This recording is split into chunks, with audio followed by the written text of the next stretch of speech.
Cette émission vous Chaque est année, présentée avec on rapporte vidéo une centaine de description. meurtres au Québec. Certains sont commis par des gens au-dessus de tout soupçon. Leurs proches n'ont rien vu venir et ils n'arrivent pas à y croire. Les gens se souviennent de la cause, c'est sûr. C'est sûr que cette cause-là a choqué les gens de la région et de tout le Québec parce qu'en plus, ça se passait durant le temps des fêtes. Par son regard, par comment est-ce qu'elle était, par sa prestance, là. Je le savais. Toute cette histoire-là, il y a de la souffrance. Il y a de la souffrance chez tout le monde.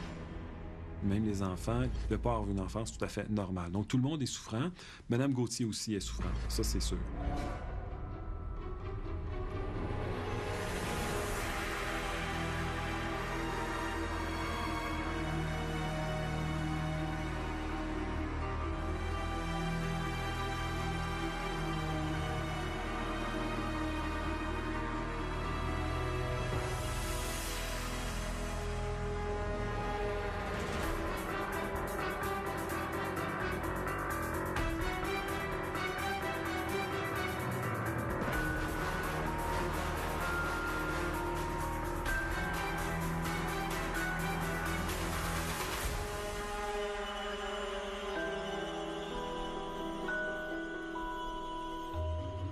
Le jeudi 1er janvier 2009 à Chicoutimi, Cathy Gauthier, 34 ans, ouvre les yeux. Ses 3 enfants, Louis-Philippe, Marc-Ange et Joël, sont à ses côtés. Elle se retrouve dans son lit, elle sait pas trop pourquoi. Elle se réveille, elle a mal au poignet, elle gèle. Cathy déplace Louis-Philippe, son plus jeune. Joël et Marc-Ange semblent dormir paisiblement.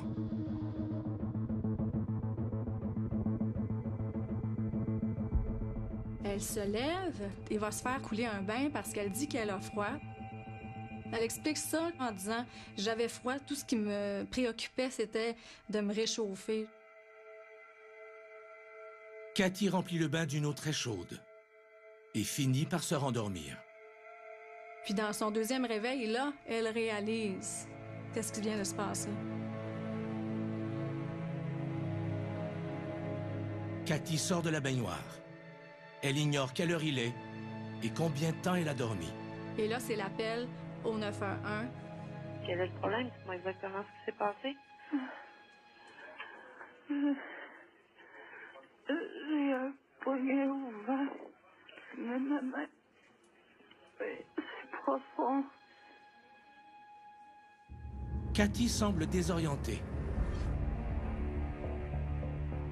La répartitrice lui confirme qu'elle envoie sans tarder des secours sur les lieux.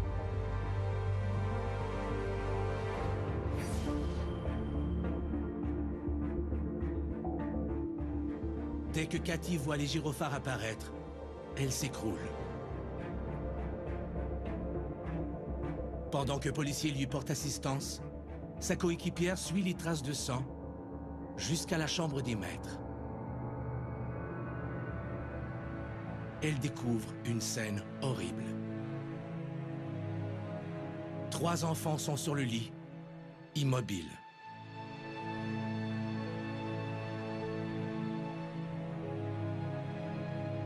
Un homme est étendu au sol. Personne ne respire. Les corps sont blancs et froids. Ils sont morts depuis un moment déjà. Des toutous sont disposés au pied du lit. Un chapelet est suspendu, bien en évidence.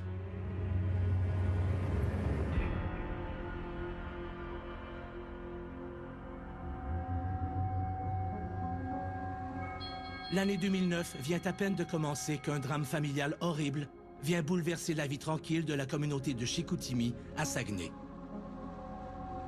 Cathy Gauthier est transportée à l'hôpital en ambulance. Les policiers installent un périmètre de sécurité autour de la maison. Des journalistes ne mettent pas de temps à arriver sur les lieux.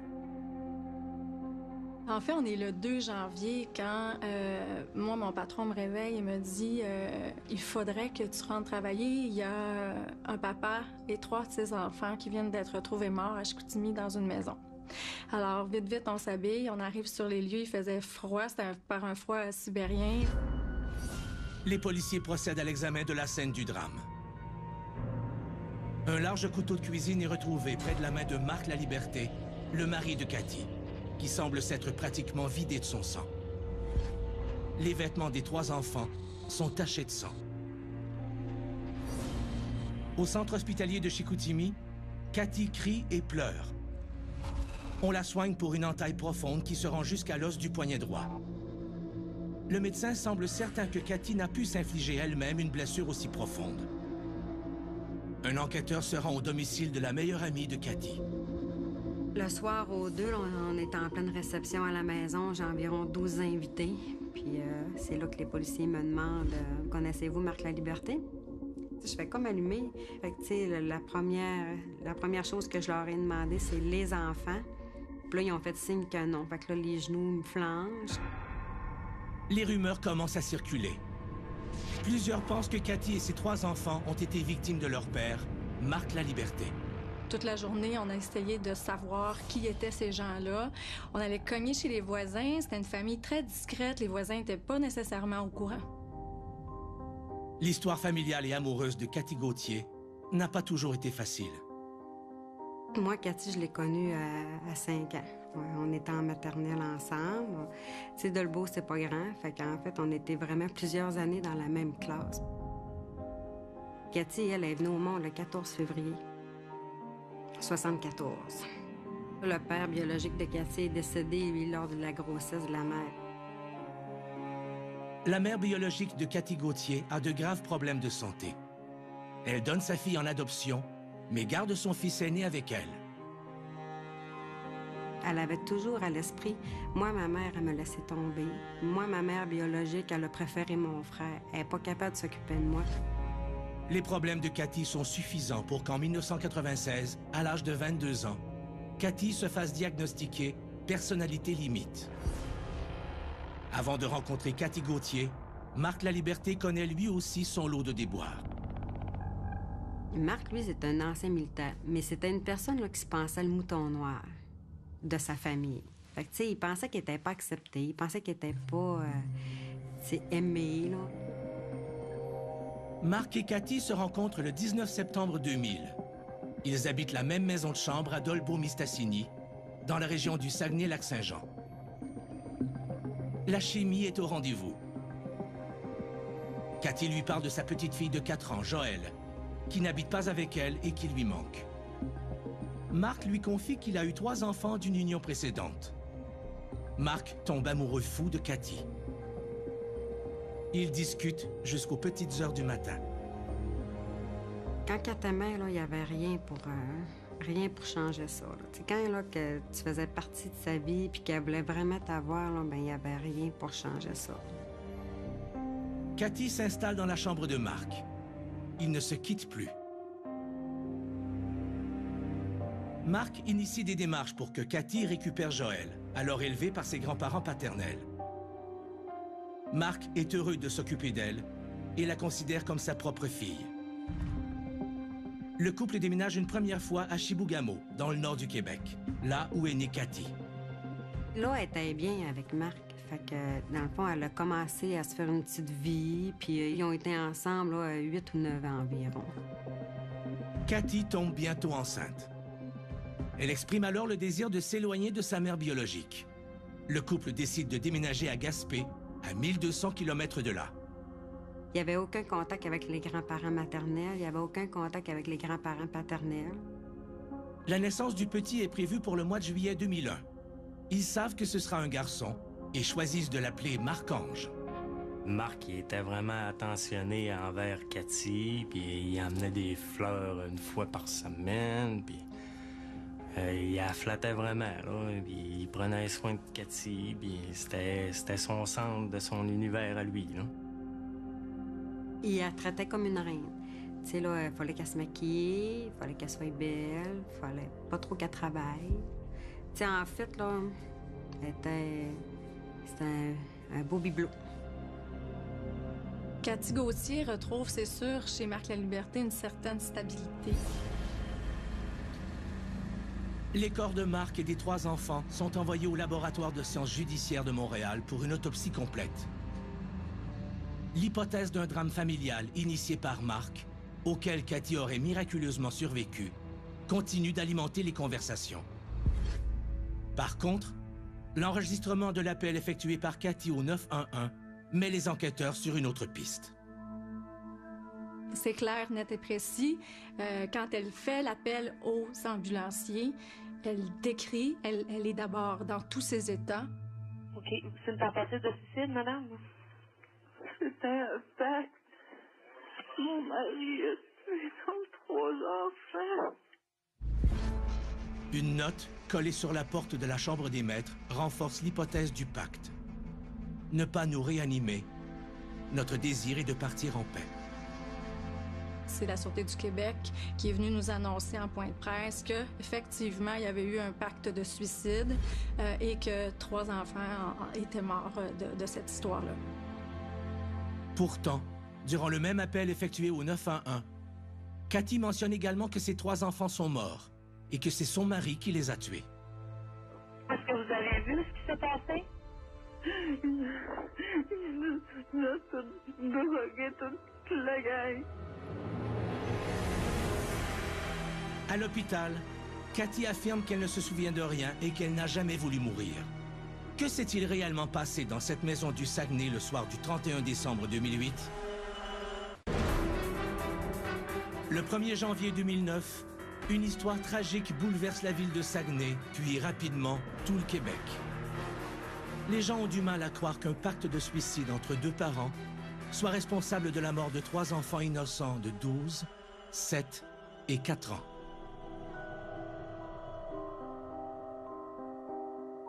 Cathy, c'était une super de bonne mère. Là. Les enfants, ils manquaient de rien. Là. Elle les a jamais battus, elle les a toujours respectés. T'sais, elle était autoritaire, mais elle a toujours pris soin d'eux autres. Là. Elle les a jamais négligés.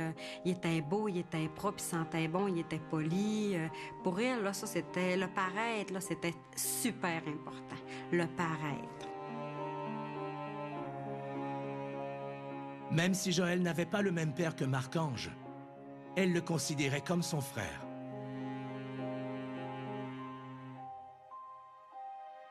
En 2002, nouveau déménagement.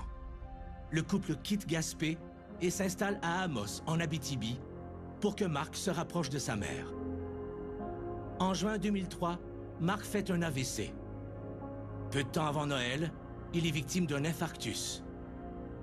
À peine 3 semaines plus tard, il retourne au travail. Louis-Philippe naît en 2004. Depuis son infarctus, les emplois que Marc occupe sont précaires ou peu rémunérés. Cathy, elle, ne travaille pas.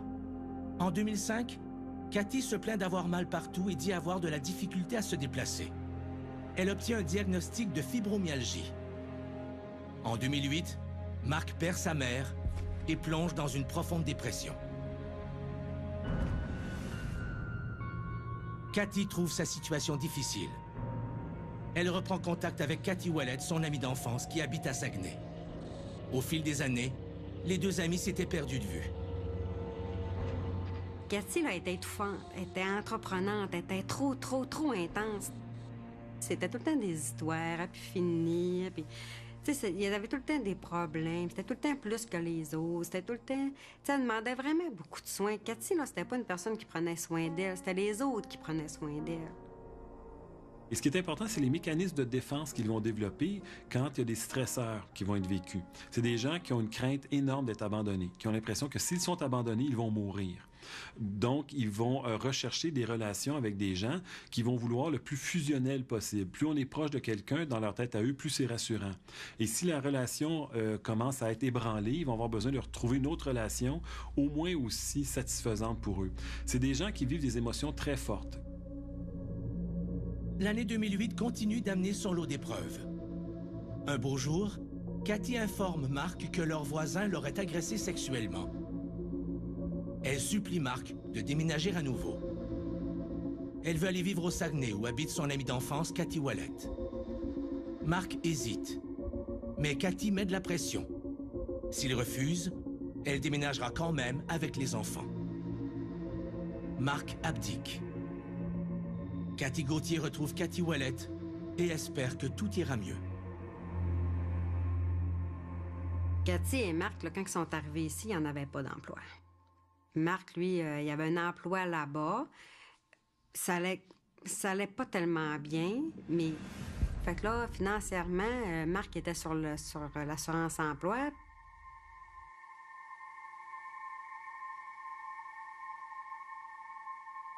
Le couple décide de louer une jolie maison dans un beau quartier. Les frais fixes sont importants, ce qui crée beaucoup de pression sur Marc, qui n'arrive toujours pas à se trouver d'emploi stable.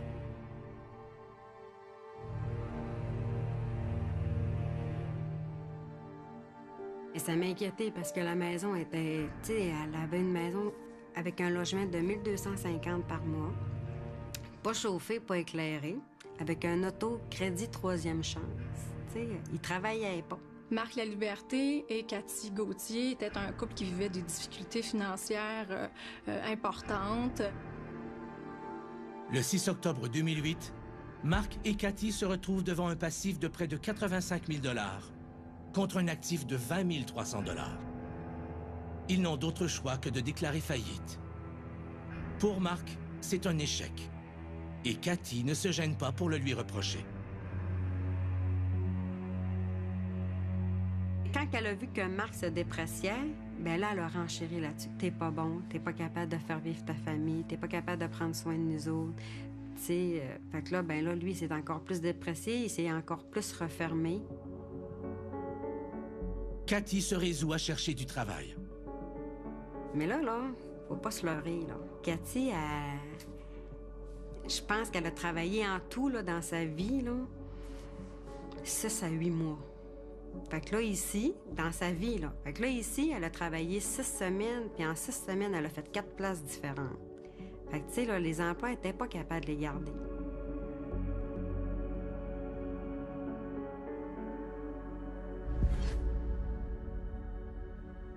Vers la mi-novembre, la frustration de Cathy est telle qu'elle décide de quitter la maison.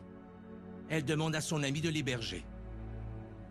La personne qui a un trouble de personnalité limite a 2 choix. Ou bien elle trouve quelqu'un d'autre, ou bien elle pousse encore en essayant de changer cette personne-là pour qu'elle lui donne ce dont elle a besoin.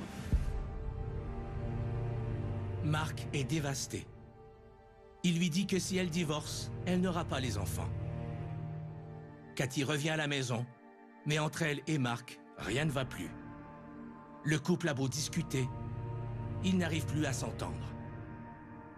À partir du moment où la souffrance intérieure est trop grande et qu'ils ont besoin carrément de changer de vie, carrément de se trouver quelqu'un d'autre qui va combler leurs besoins, à ce moment-là, il y a un désinvestissement qui peut se faire. Dans le sens que quelqu'un qui a un trouble de personnalité limite peut assez facilement changer du jour au lendemain un conjoint pour un autre, sans avoir besoin de faire de deuil. Dans la maison de Chicoutimi, la scène du crime est passée au peigne fin. Dans la cuisine, sur le comptoir, on trouve des flacons de médicaments vides, ainsi qu'un épais dossier de documents et de lettres. La police s'y intéresse. L'ordinateur contient lui aussi de nombreux dossiers et des courriels qui apportent un éclairage percutant sur la situation du couple et les états d'âme de Cathy et de Marc. Sans travail avant les fêtes, ça provoque une situation explosive. Cathy Gauthier essayait désespérément de se chercher un emploi. Marc Laliberté était très, très dépressif durant la période. Ça ressort des lettres. Le porte-document trouvé dans la cuisine contient une histoire de vie de la famille et un testament. Certains des documents du pacte ont été écrits par Cathy. Sa signature figure sur le testament et sur les dernières volontés de la famille.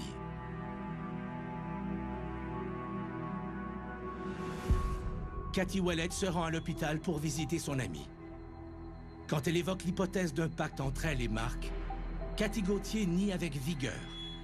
Elle jure qu'elle n'aurait jamais fait de mal à ses enfants et que Marc est responsable de tout. Quand moi, je suis arrivée à l'hôpital, elle me dit « J'ai jamais voulu mourir. » Dans les médias et la communauté, les gens émus par le drame de cette femme qui vient de perdre toute sa famille sont portés à lui donner le bénéfice du doute. Par contre, plus les enquêteurs examinent les documents laissés par le couple, moins il semble que Cathy n'ait été qu'une victime. Quelle a été la réelle implication de Cathy Gauthier dans le plan funeste qui a coûté la vie à ses 3 enfants? Cathy Gauthier, 34 ans, a survécu à la mort de ses 3 enfants âgés de 4, 7 et 12 ans et à celle de son conjoint Marc Laliberté. Le fait qu'elle ait clairement parlé d'un pacte de suicide au cours de son appel au 911, puis qu'elle ait ensuite affirmé le contraire, rend le travail des enquêteurs délicat. L'autopsie confirme le suicide de Marc par une lacération profonde de 7 cm au poignet gauche, ayant sectionné l'artère radiale. Il avait préalablement absorbé des antidépresseurs et de l'acétaminophène. Le fait que les enfants n'aient aucune blessure confirme que le sang retrouvé sur leurs vêtements était celui de leurs parents. Par contre, l'antidépresseur de Marc et des antinauséeux sont décelés dans leur contenu gastrique. Même si Cathy Gauthier affirme qu'elle n'est pas responsable de la mort de ses enfants, certaines caractéristiques de sa personnalité, révélées par l'enquête, commencent à jeter un éclairage différent sur le drame. Les gens qui ont une personnalité limite, c'est souvent des personnes qui ont eu des difficultés dans l'enfance, qui peuvent avoir eu des carences à différents niveaux, qui peuvent avoir vécu des traumatismes, des abus, de la négligence. C'est une personne où est-ce que le je, moi, mon maman était très important. T'sais, elle, fallait qu'elle soit bien. Elle s'accrochait à des gens, puis il y avait juste cette personne-là, fait que ça devenait étouffant. Ça devenait lourd. Les personnes qui vont être en relation peuvent même finir par s'épuiser à essayer de combler cette personnalité limite-là qui devient de plus en plus triste, de plus en plus maussade, de plus en plus souffrante. En 2000, quelques semaines seulement avant de rencontrer Marc, Cathy écrit des lettres de désespoir à son entourage avant de s'ouvrir les poignets. Cathy, elle a toujours eu les idées suicidaires parce que c'est un appel à l'aide, parce que là, il y avait beaucoup de monde pour prendre soin. Mais elle n'a jamais voulu mourir. Il s'agit alors de sa 4e tentative de suicide en moins de 2 ans. En fait, là, ces tentatives de suicide, là, ça a pas mal toujours été pour les garçons. 2 ans avant, elle avait connu un garçon, et puis là, bien, la relation termine, puis tout ça. Lui, il part, parce que là, tu sais, c'était... quand Cathy, là, à Dijon, là, tu sais, c'est tout en revoil, là. Les personnalités limites qui va faire une tentative suicidaire, elle a vraiment des idées suicidaires. Mais il y a toujours une ambivalence parce que se suicider, c'est se retrouver seul, c'est être abandonné de tout le monde. Donc, c'est quelque chose qu'on ne peut pas faire. Mais en même temps, la vie est souffrante, la vie est difficile. L'idée de pouvoir mourir, ça rassure de savoir qu'on a toujours cette porte de sortie-là quand la vie va être trop difficile. Cette fois, Cathy s'ouvre les poignets en présence de sa fille. Elle va jusqu'à maculer les murs de son sang. Elle s'était ouvert les veines, puis elle avait monté sur une chaise, puis elle en avait étendu là, presque jusqu'au plafond. C'est un message qu'on envoie à notre environnement, je suis souffrant. Et plus on l'a fait de façon théâtrale, plus ces gens-là ont l'impression que ça envoie un message important. Il faut comprendre que c'est une arme à double tranchant parce que on peut faire une tentative suicidaire et la première fois, ça va rallier tout le monde autour de nous. Ça va nous apporter beaucoup de réconfort, beaucoup de soutien. Mais si on veut jouer cette carte-là une deuxième fois, mais il faut que la tentative soit un peu plus théâtrale et qu'on montre qu'elle est un peu plus sérieuse si on veut générer le même émoi autour puis générer la même réaction. Leur but étant pas tant arrêté que ça à l'idée de mourir, mais le besoin de rendre ça le plus crédible possible font qu'ils peuvent des fois poser des gestes létaux. On a terminé la relation parce que moi, je trouvais ça inacceptable qu'elle ait fait cette tentative de suicide-là devant sa fille. Là, je trouvais qu'elle avait vraiment besoin de soins. Là, moi, je trouvais que j'étais plus capable de répondre à ses besoins. De toute façon, je ne pouvais pas la sauver. Parce que c'est ce que je lui ai demandé. Cathy est donc admise à l'hôpital. C'est à partir de ce moment que Joël, alors âgé de 4 ans, est envoyé chez ses grands-parents paternels. Cathy est suivie et traitée pour dépression. Ébranlée par les preuves qui s'accumulent contre elle, Cathy commence à moduler sa position. Elle reconnaît qu'un pacte existait, mais qu'elle s'en est retirée et qu'elle a même déchiré des documents devant Marc pour lui signifier son désaccord. Elle prétend que Marc se serait entêté, l'aurait empoisonné, elle et les enfants à son insu, et lui aurait sectionné le poignet.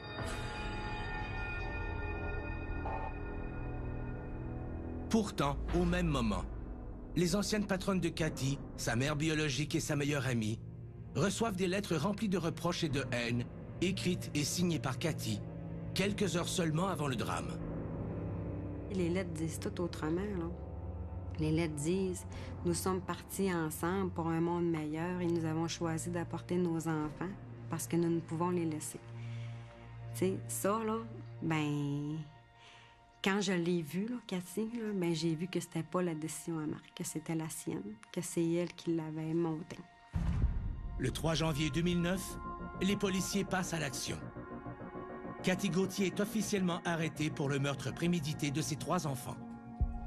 Le lendemain, Cathy est soumise à un interrogatoire de plus de 3 heures. Cathy, t'es en état d'arrestation actuellement. Bon, je sais. Elle réaffirme avoir été droguée par Marc à son insu.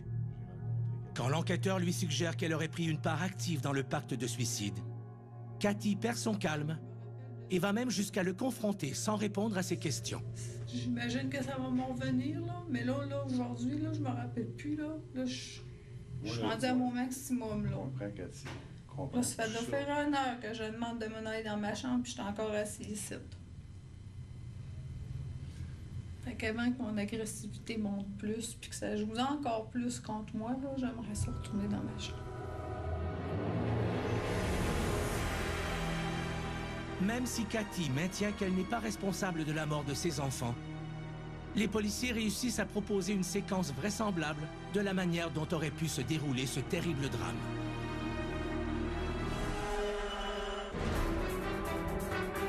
Le 1er janvier 2009, Marc Laliberté et ses 3 enfants sont retrouvés morts dans le domicile familial.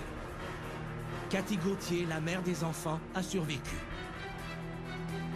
Même si elle jure de son innocence, les policiers sont d'un autre avis. D'après eux, l'engrenage infernal se serait mis en branle au début du mois de décembre 2008.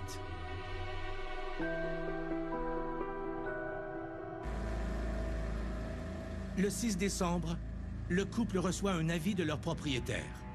Ils n'ont toujours pas payé leur loyer. Le propriétaire menace de les expulser. Le mardi 9 décembre, Cathy demande à son ancienne patronne de la reprendre. Celle-ci ne croit pas que Cathy va donner un meilleur service aux clientes. Elle refuse. La pression monte. Le couple se résout à envoyer un chèque au propriétaire. Ils font le point sur leur vie, leur avenir. Ils n'entrevoient aucune lumière au bout du tunnel. Quand ils sont en relation avec quelqu'un et ça va bien, ça va très, très bien. Donc, souvent, ils vont faire vivre le même genre de relation à leur partenaire aussi. Donc, c'est des gens qui peuvent vivre des choses très, très enthousiasmantes et même enivrantes. Par contre, quand ça va mal, ça va très mal. C'est des gens qui peuvent avoir des pulsions de mort, l'impression que s'ils sont abandonnés, ils ne sont rien, ils vont mourir. À un moment donné, au bout de plusieurs journées, plusieurs semaines de difficultés, le couple conclut un pacte de suicide. Pour Cathy, qui a déjà fait plusieurs tentatives, le suicide apparaît comme une solution.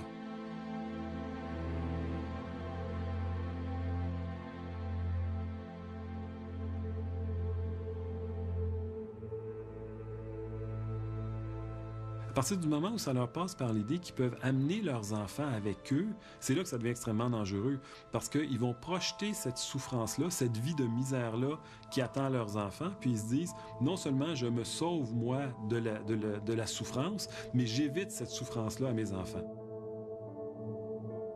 Le 19 décembre 2008, Marc écrit à nouveau au propriétaire de la maison pour l'informer que le chèque qu'il lui a envoyé sera en arrêt de paiement. Il explique que lui et sa femme ont décidé d'utiliser cet argent pour fêter Noël. En même temps, Cathy organise l'envoi d'une mise en demeure à son ancien voisin pour agression sexuelle. L'heure est au règlement de compte.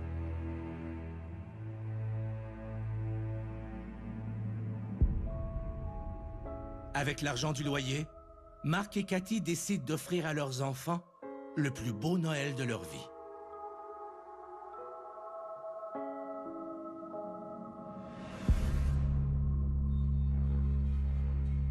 Le 27 décembre 2008, Cathy revient de la pharmacie avec un renouvellement de prescription pour Marc et des antinauséeux pour enfants.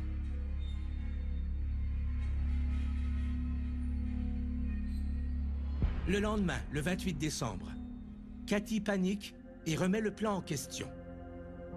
Elle écrit à une fondation en les suppliant de les aider. Elle parle de leur famille, de leur expulsion imminente.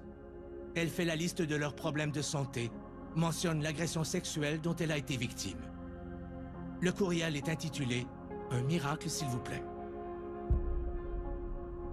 2 jours plus tard, elle n'a reçu aucune réponse. Elle joue sa dernière carte. Le 30, je vais chez elle, j'arrive, puis tu sais, elle m'offre un café. Fait qu'elle dit, ben tu sais, pour m'emmener dans la chambre, pour pouvoir me parler, elle me dit, viens, je vais aller te faire essayer du linge, parce que dans le fond, moi, je travaille plus, puis toi, t'en as vraiment besoin. Elle dit, tu travailles tout le temps, tu travailles dans un bureau, puis ça coûte cher. Cathy se met à sortir quelques morceaux, puis elle vide ses armoires et ses tiroirs. Ben, tu sais, c'est le signe qu'elle n'a plus besoin pantoute de vêtements. Tu sais, c'est pas rien que ton plus beau parce que tu travailles plus dans des boutiques, là. C'est tout le linge, là. Tu sais, là j'aurais dû aussi allumer, mais j'ai pas allumé. Puis, elle commence à parler de ses problèmes financiers. Sans doute espère-t-elle que son ami d'enfance lui prête de l'argent. Elle me dit, moi, là, je trouve vraiment plus ça drôle parce qu'elle dit, il va falloir encore que je déménage. Puis elle dit, il faut encore que je fasse subir ça à mes enfants. Puis je veux pas les emmener dans une place moindre que qu'est-ce qu'il y avait là. Là, je dis, tu sais, j'ai dit, moi, si je vivrais avec mon conjoint, mes enfants dans une tente, je serais heureuse pareil. Fait que c'est pas ça l'important. L'important, c'est que tu sois ensemble. Mais là, tu sais, le découragement, là, c'est comme emparé d'elle. À ce moment, Joël entre dans la chambre et interrompt la conversation entre les deux femmes. Elle me regardait avec ses grands yeux. Mais tu sais, elle voulait me parler, là. Je le sais qu'elle voulait me parler, mais elle pouvait pas me parler parce que sa mère était juste à côté de moi. Mais tu sais, j'avais une impression de « Viens donc dans ma chambre, j'ai quelque chose à te dire ». Mais Cathy Ouellet est sur son départ. Moi, j'ai une formation qui me permet de lire sur les livres assez facilement. C'est sûr, là, je peux pas être certaine de ce qui a été dit, mais moi, je vois Cathy se pencher envers son conjoint puis lui dire « C'est correct qu'on le fait ».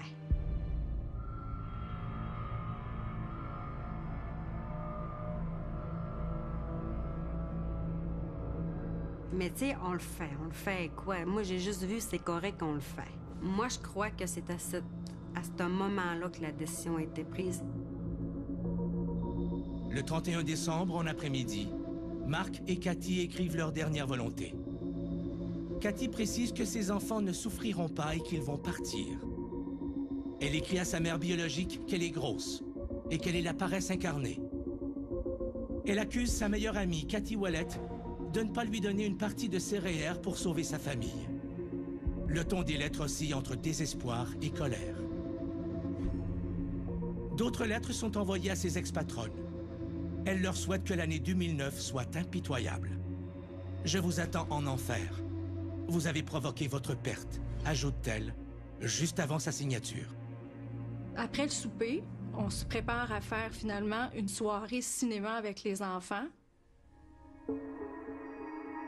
Le 31 décembre à 19h, Joël démarre le DVD et tout le monde s'installe.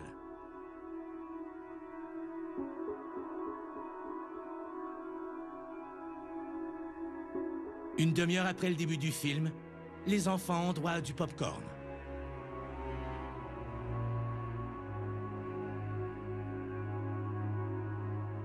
Marc Laliberté va à la cuisine, prépare des verres, des cocktails.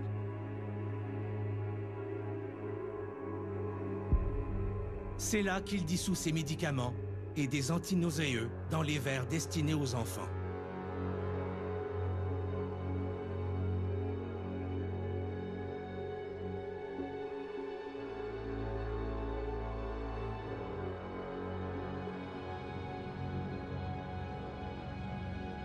Il se prend une bière et un cooler pour Cathy. On distribue le popcorn et les verres. Et on revient au film. Les enfants boivent le cocktail en question. Tout le monde semble relaxé. C'est dans ces termes que décrit la situation.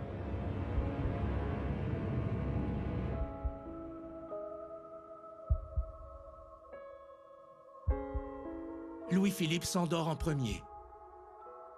Joël se plaint que ses jambes picotent. Marc-Ange se sent lourd.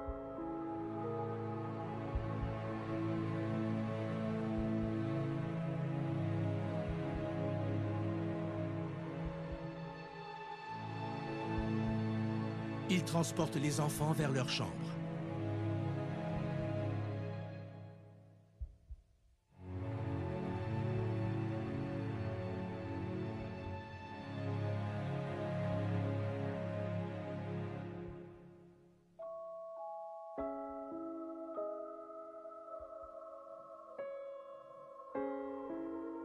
Marc et Cathy vont à l'ordinateur et envoient quelques ultimes courriels, dont un adressé aux médias. Marc demande à la population de ne pas les juger. Il écrit « Nous avons décidé de quitter ce monde et d'emporter avec nous nos enfants, notre seule richesse. Ce n'est pas un geste cruel, c'est de l'amour. » Cathy et Marc rassemblent les documents sur le comptoir et absorbent à leur tour les médicaments.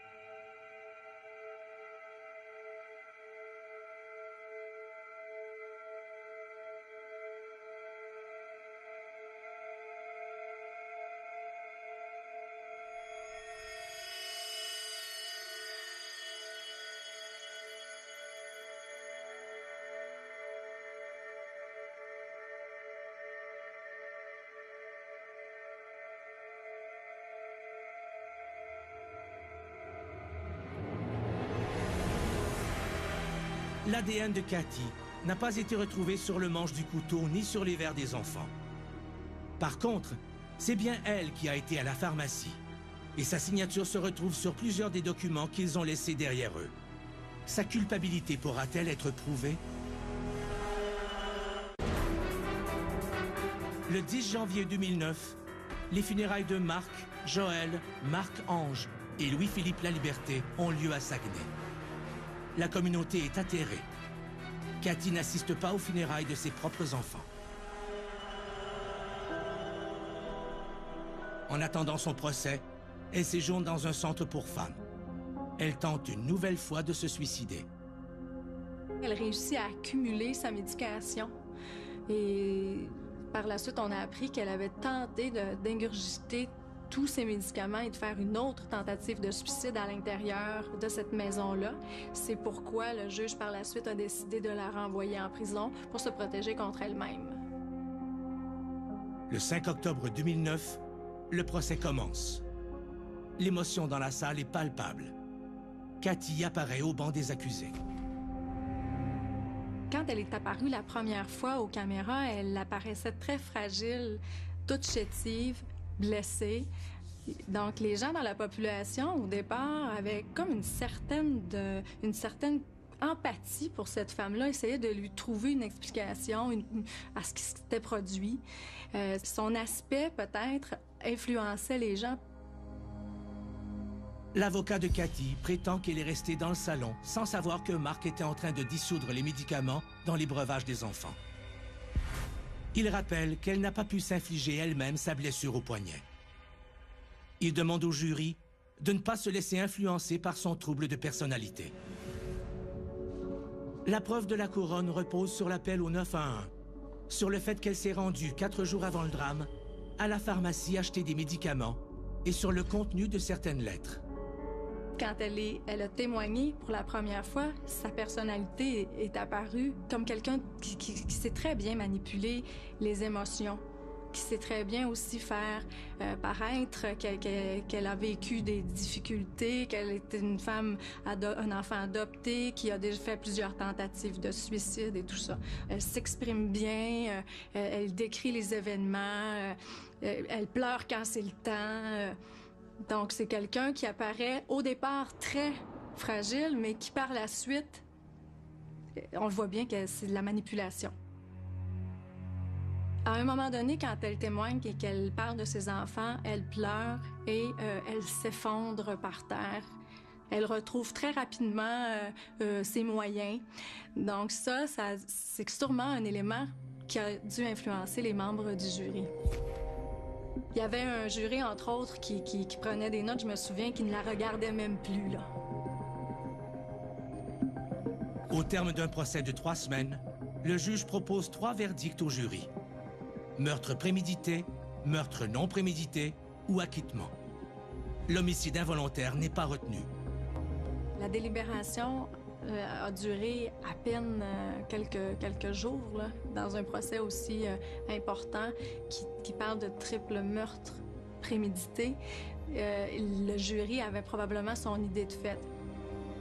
Le samedi 24 octobre 2009, le président du jury déclare l'accusé coupable du meurtre prémédité de ses 3 enfants. Cathy Gauthier est condamnée à la prison à perpétuité, sans possibilité de remise en liberté conditionnelle avant 2034. Elle aura alors 60 ans. Fait que là, tu sais, j'en ai fait 2-3 des visites. Mais c'est parce que c'était moi, c'était mon cœur de mère à moi qui voulait pas l'accepter. Tu sais, c'était mon cœur d'ami, c'était mon cœur de 2 petites filles qui avaient 5 ans, tu sais, dans le temps.